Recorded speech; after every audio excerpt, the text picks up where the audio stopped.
Une toile de cinéma au milieu de vestiges d'un château de seigneur dauphinois, un lieu non pour le moins atypique que les organisateurs de À bientôt j'espère ont eu à cœur d'investir.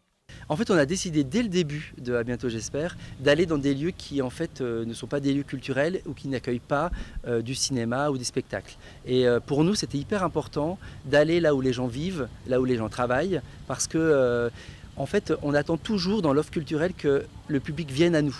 Et à des moments, en fait, c'est prendre soin des gens que d'aller là où ils sont. Dans cette animation de haute voltige, 80 spectateurs d'ici et là sont venus se convier tout près du projecteur. L'ambiance est donnée, bonne humeur, gourmandise et atmosphère tamisée. Juste avec 3 lumières, 2 lampadaires et cetera, ça crée un espace. Alors, la place du village est hyper jolie, mais quand même, il y a un art de créer une ambiance. Si l'ambiance est au rendez-vous, c'est que les bénévoles de l'association Le Grain dans la Grange ont mis la main à la pâte.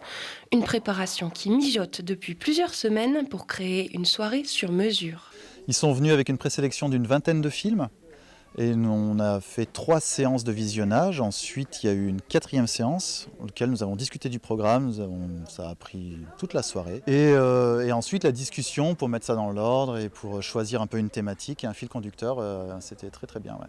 Faire voyager la culture là où elle n'irait pas de prime abord est un concept que la région a décidé de soutenir à hauteur de 10 000 € dans le cadre de la Convention d'éducation culturelle et artistique. La région nous aide pour imaginer comment fabriquer ces projections qui font écho à la vie des gens dans plein de villages différents qui habituellement n'accueillent pas des spectacles ou n'accueillent pas de cinéma.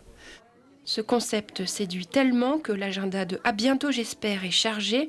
Les prochaines semaines, ils seront à Grenoble pour transformer la maison du centre-ville en cinéma éphémère, mais aussi des ateliers de programmation dans des lycées pour qu'au printemps prochain, des soirées comme celle-ci fassent de nouveau briller les yeux des curieux du grand écran.